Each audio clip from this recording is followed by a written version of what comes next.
Assalamu alaikum wa rahmatullahi wa barakatuhu. Wa alaikum salam wa rahmatullahi wa barakatuhu. Naam, ndugu zangu, kama ilivyo ada na kawaida, leo ni siku nyingine tena tunaendelea katika darsa zetu, na hasa katika fani za aina mbalimbali.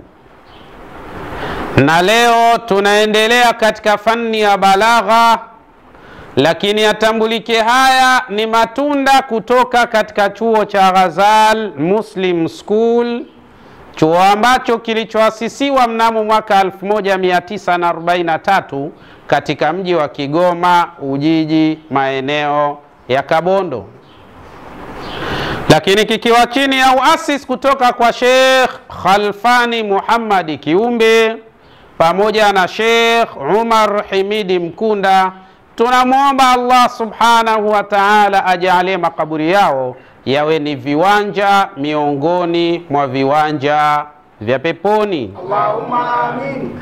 Lakini kadhalika tukiwa chini ya silsila na taaluma kutoka kwa Sheikh Mustafa bin Sheikh Khalfani Muhammad Kiumbe pamoja na Sheikh Dabasi bin Sheikh Khalfani Muhammad Kiumbe, tunamuomba Allah subhanahu wa ta'ala awape umri mrefu kabisa wenye kheri, salama, amani na mafanikio, kwa kuwa wao wametufunza sisi haya, nasi tunakumegea kidogo katika yale ambayo tumeyasoma kutoka kwa mashekh zetu. Ndugu zangu, bila shaka leo tunaendelea kutazama adawatul istifham ambazo zimetoka katika maana zake za asli kwenda katika maani nyingine, tufaham min siyaqil kalam, ambao zitafahamika kupitia katika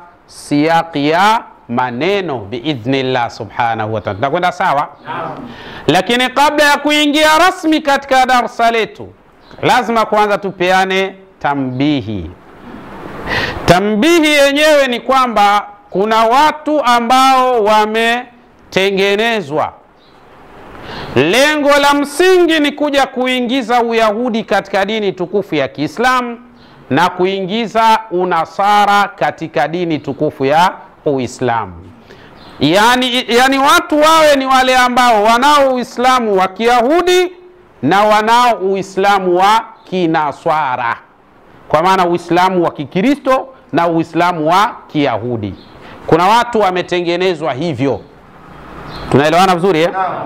Na watu hawa wanapokea mshahara unaotoka Vatikani, kisha unaletwa Saudia, kisha baada ya hapo Saudia wanatawanya katika magenge yao. Likiwepo kuna genge liko Pongwe linapokea fungu lao kwa ajili ya kueneza Uislamu wenye Ukristo ndani yake na Uislamu wenye Uyahudi ndani yake. Genge la Pongwe linachukua fungu lake, nalo hilo genge la lenyewe pia linatawanya katika magenge yao, magenge yaliyo Zanzibar ambayo yanakubaliana na wao, magenge yaliyo Dar es Salaam yanakubaliana na wao, na magenge ya maeneo mengine. Kwa mshahara unakwenda kutoka Vatikani. Hii ni hatari sana. Data tunazo, na ukifika wakati ambao kwetu tukaona huu una haja ya kutoa zile data, tutazitoa. Kila mwaka unakuja kiasi gani, mwaka fulani ulikuwa kiasi gani huo mshahara, lakini na mwaka huu ambao tunakwenda nao kimekuja kiwango gani, na mpokeaji ni nani, na anayetawanya ni nani. Sasa hapa wakabanwa baadhi, ndio ukaona sasa pakatokea mipasuko mingi sana. Watu wanagombania hela mzee. Wao usifikiri wanagombania manhaji, hakuna manhaji pale, wanagombania mzigo, fedha. Wanaona kwamba fedha wanazopewa wao ni ndogo, kwa hiyo ndio wanasema watachoma kule zinapotokea. Sasa wanaambiana, mkichoma kule zinapotokea hata hizi ndogo mtapata, tulieni. Wallahi ni hatari sana. Mzee Isa, sio unanielewa mzee wangu? Ni hatari sana. Kwa hiyo ukiona hizi kelele nyingi, mizozo mingi, wanagombana, usifikiri eti ni manhaji. kwamba kuna watu wameonekana manhaji yao sio sawa sawa, hamna, mshahara ule ndio unapelekea wao wanakuwa katika hali za namna hiyo. Wewe mzee Ahmad unanielewa? Sasa hebu mathalan uje mshahara aupokee mtu fulani, alafu akugawie wewe kidogo, wewe ambaye unajiona wewe ndio unafanya kazi kubwa kuliko wewe aliyopokea, mnakosa kugombana. Ndio unaona hii mizozo, mara lile kundi wanaitwa hajawira, mara wale wengine mahizbi, mara wale wengine majadida, mara wale wengine si vitu gani, maana wana majina ni hatari. Lakini yote hayo sababu ya msingi ni mshahara, kwamba wamepewa kidogo wakati wao wanahisi wanafanya kazi kubwa katika kueneza Uislamu wa Kikristo na kueneza Uislamu wa Kiyahudi. Hii ni hatari. Kwa hiyo lazima tuwe makini. Hizi ni tanbihi na kupeni muwe makini sana na hili genge ambalo linapewa pesa. Sasa vile vidampa vinavyotukana vile ndo mitaji yenyewe.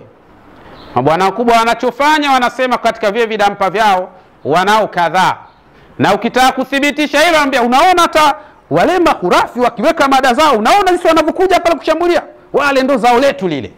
Kwa hiyo maana unaona vidampa vinatukana sana, havijui kama wenyewe ndio mitaji yenyewe, vinapigiwa hela, unavirehemu tu maskini. Kia kukiona kidampa kina kazi yake kutukana pale, unasema subhanallah, maskini kisha jifia, ikijui kama wenzako shakifanya mtaji, wanakipigia hela, chenye kipo hivyo hivyo tu. Wallahi ni hatari sana. Allah tunusuru, na nyie msiwe hivyo. Yaani Mwenyezi Mungu awape ufahamu na uelewa. Kimuona tu mtu ana mirengo hiyo, unaona usinipigie hela mzee, mimi na akili sawa sawa. Tusemeni la ilaha illa Allah. La ilaha illa Allah. Taib, tuingie sasa katika darasa letu baada ya kutoa tambihi. Darasa letu linasema waqad takhruju alfadhul istifhami an ma'naha al-asli fayustafhamu biha an ash-shay'i ma'a al-ilmi bihi liagharadin ukhra. Wanasema kuna wakati haya maneno ya kutaka kufahamu yanaweza yakatoka katika maana yake ya asli, sawa, yakaenda hayo maneno katika maana nyingine, lakini maana hiyo itafahamika, tufaham min siyaqil kalam, itafahamika kupitia katika mpandano wa yale maneno au namna sentensi ilivyo, ndio unajua maana ya hii haikukusudiwa ile maana asili. Tunaiona vizuri Naam. Wadilalatihi, na dalili zake. Wa min ahammi dhalika, na miongoni mwa hayo ni zile ambazo tumesoma katika darasa lililopita. Tumeona istifhamul inkari, kwa maana inahitaji majibu ya kukanusha. Tumeona namna inavyokuwa, na leo tutakwenda kutazama istifhamu tashwiqa, kwa maana atashwiqa, kwa maana kushawishi au kuhamasisha. Inawezekana ikaja istifham lakini haina maana ya asili, maana yake kumbe ni kwa ajili ya kushawishi tu au kuhamasisha, basi ikaja katika hali za namna hiyo. Ka qaulihi ta'ala, kama vile maneno yake Allah subhanahu wa ta'ala aliposema, hal adullukum ala tijaratin tunjikum min adhabin alim. Sawa, hii hal sawa ni nini? Ni adatul istifham. Lakini ni istifham gani? Hapo utaileta kwa maana yake ile halisi. Kiwahabi utasema hal adullukum, hivi ni kujulisheni, ala tijaratin, juu ya biashara, tunjikum, itakayo kuokoeni, min adhabin alim, kutokana na adhabu kali. Maana yake ni nini? Hivi ni kujulisheni. Watu hawa hawajui. Kuna watu wanajua. Lakini sasa je, hii hal maana yake ndio hiyo kiwahabi? Kiwahabi ndio anasema hivi, je ni kujulisheni, je nini? Lakini hii hal ina maana ya tashwiqa, kwa maana ya ushawishi. Hal adullukum, maana yake je, hal adullukum ni kushawishini, ni kupeni ushawishi, ndio maana yake. Ala tijaratin, mkafanye biashara, biashara ambayo tunjikum min adhabin alim, itakaowaokoeni na adhabu kali. Kwa hata hapa huaga na washangaa pia wale watu wanasema kuna watu wamefanya dini kwa biashara. Kumbe walikuwa hujui kama dini ni biashara. Toka zamani dini ni biashara tu. Wala sitaki kutokea mtu eti akataka kutenganisha dini na biashara.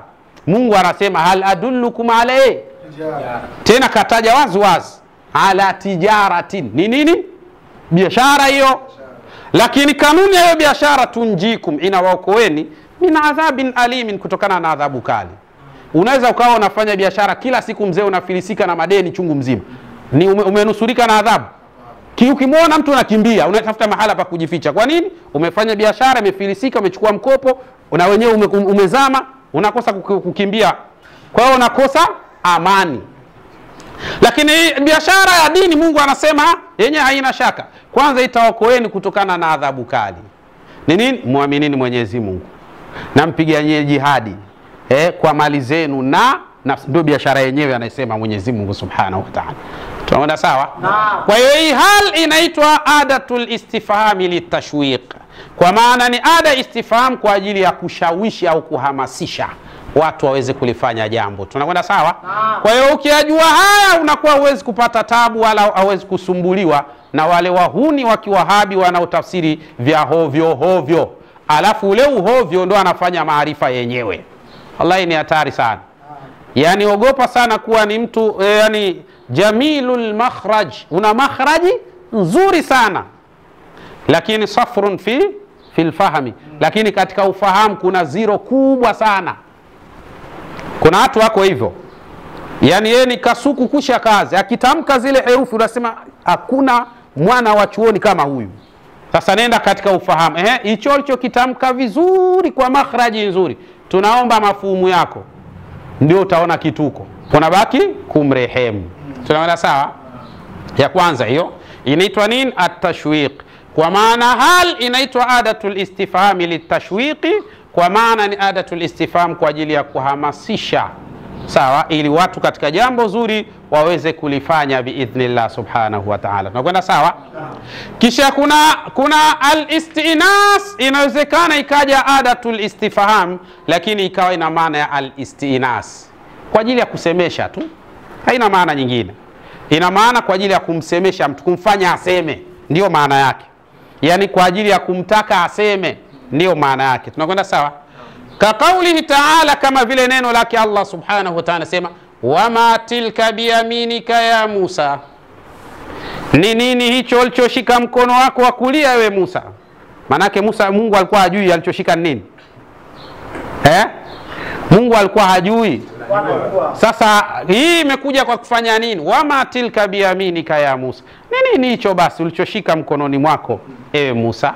Inaitwa adatul istifhami liistinasi, kwa ajili ya kumsemesha tu. Akasema hii asaya, hii ni fimbo yangu, atawakkau alaiha, naitegemea, naangushia majani, naitegemea, nachungia wanyama wangu, na nina kazi nyingi sana ninafanyia kwa kutumia fimbo hiyo. Kwa nini? Kwa sababu ametakiwa afanye nini? Istinasi, asemeshwe. Ndio Mwenyezi Mungu Subhanahu wa Ta'ala akamwekea adatu istifhami lil istinas. Ndio maana ukaona maneno yake yakawa mengi sana katika kuieleza kile alichokishika. Wama tilka biyaminika ya Musa. Ni nini hicho kilicho katika mkono wako? Sasa ni fimbo yangu, naitegemea, naangushia majani, nachungia wanyama wangu, na nina kazi nyingi nafanya kwa kutumia fimbo hii. Inaitwa istinas. Tunaelewana vizuri? Kwa hiyo likija Wahabi linakuletea porojo, kwanza unaanza kuliuliza hapo, hiyo maana ipi? Istifham, waambia istifham zimegawanyika mzee. Waqad takhruju alfadhul istifhami an maanaha al-asli ila maanin ukhra tustafadu min siyaqil kalam. Kuna wakati istifham inatoka katika maana zake za asli na inakwenda katika maani nyingine. Hizo maani utazijuaje? Ni kwa sababu ya kutazama siyaqi ya maneno, ndipo utajua hii hapa ilipokaa haiwezi kuwa na tafsiri ya asili katika hali za namna hiyo. Tunakwenda sawa? Tunafahamiana? Kwa hiyo hii ni istinas. Wama tilka biyaminika ya Musa. Mkononi mwako hapo umeshikani. Mungu anajua kila kitu. Sawa? Na hata wewe kuna wakati unaweza ukawa unamwambia mtu, Unaona kabisa kashika kitabu. Umeshika nini hicho? Na unaona na unajua sasa hiki ni kitabu. Yanakwambia hichi bana nimeshika kitabu cha fiqh, ndio hicho ulikuwa unataka wewe istinas kumsemesha ili aseme bwana nimeshika kitabu cha fiqh. Sawa? Tena hiki ni fiqh, ni mabadu fiqhia juzuu ya kwanza. Ina milango 7 mathalan, anakuambia hivyo. Kwa sababu gani? Umetumia nini? Istifham li istinasi. Unataka kumsemesha aseme katika hali za namna hiyo. Tunaona sawa? Sio Mungu alikuwa ajui ndio akamuuliza Musa, istinas. Sasa wale wazee wa neno kwa neno wanambia Mungu hapa alikuwa ajui mzee. Wewe unasemaje? Mungu anajua kila kitu. Sasa hapa mbona nauliza? Anajua afu anauliza nini? Lakini kwa wewe ukiwa unajua mfano sasa hiyo ilikuwa istinasi tu. Kazi imekwisha. Unaelewana vizuri Naam. Haya. Lakini kadhalika wa taqrir, lakini inawezekana ikaja adatul istifhami li taqrir. Yataka kitu kinacholeta taqrir kwa maana inataka ripoti kamili. At-taqrir ni ripoti kamili au kukubali. Sawa, inaweza ikaja katika hali za namna hiyo. Sawa? Yani yule mtu yani ripoti kamili kutoka kwa mtu inaweza ikaja katika hali za namna hiyo. Sawa? Ka kaulihi ta'ala, kama vile neno lake Allah subhanahu wa ta'ala sema alam nashrah laka sadrak, hivi hatukukunjulia wewe bwana mtume Muhammad kwa ajili yako wewe mtume kifua chako. At-taqrir hiyo. Sawa? Inakiri kwamba kifua cha mtume kimefanyaje? Kimekunjuliwa.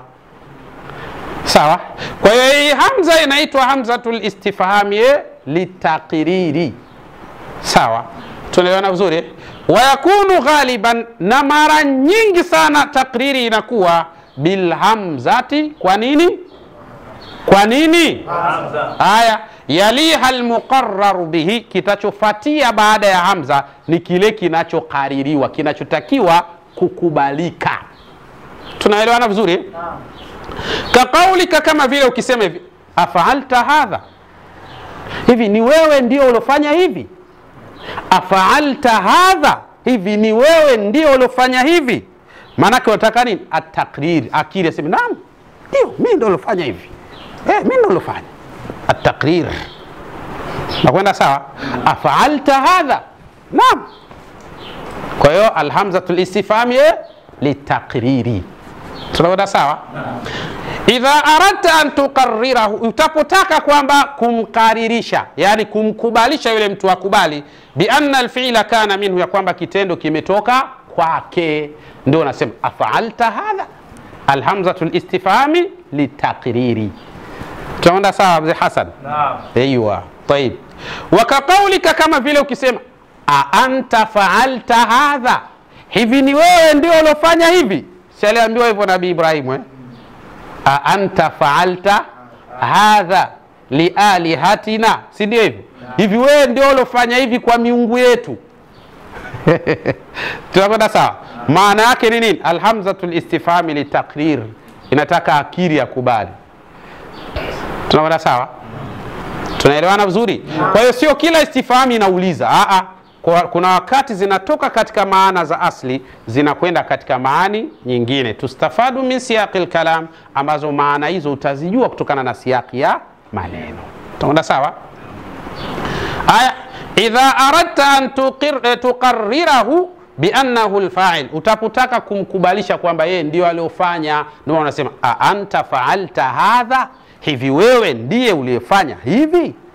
Naam, ana fa'altu hadha, mimi ndo nimefanya haya. Tunakwenda sawa? Wakaqaulika, kama vile maneno yako unaweza kusema hivi akhalila darabta, wewe ndio ulompiga Khalili. Wewe ndio ulompiga Khalili. Akhalilan darabta, wewe ndio ulompiga Khalili. Idha aradta, pale ambapo unapotaka antuqarrira, kumkubalisha, kumfanya yeye akubali bi anna madhrubahu Khalilun, kwa kwamba yeye ndio yule aliyompiga nani? Khalil. Akhalilan darabta, hivi Khalili wewe ndio umempiga. Kwa hiyo hamza inaitwa hamzatul istifhami litaqrir, inahitaji kukubali, inahitaji yani akili kwamba ndio. Wayakunu taqriru ahyanan bighairi alhamza, kuna baadhi ya nyakati inawezekana ikaja takriri bila ya hamza. Hapa tumeona kwamba lazima ije na hamza, lakini kuna wakati inaweza ikaja bila ya lakini ni nadra, ni mara chache. Tunakwenda sawa? Naam. Nahau, mfano ukisema liman hadha alkitab, kitabu hiki ni cha nani? Unaona imetumika man. Naam.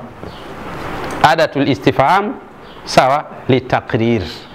Liman hadha alkitab, kitabu hiki ni cha nani? Kwa nataka takrir, changu bana. Sawa? Liman hadha alkitab, cha nani hiki? Changu. At-taqrir.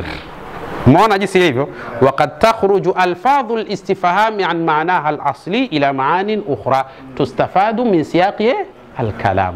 Watu wa balagha wanasema istifham kuna wakati zinatoka katika maana za asli zinakwenda katika maana nyingine ambazo utafahamu hizo maana kupitia siyaqi ya maneno. Tunakwenda sawa? Wakam li alayka, wakam li Alayka. ni mara ngapi mimi, ni mara ngapi mimi nakueleza wewe?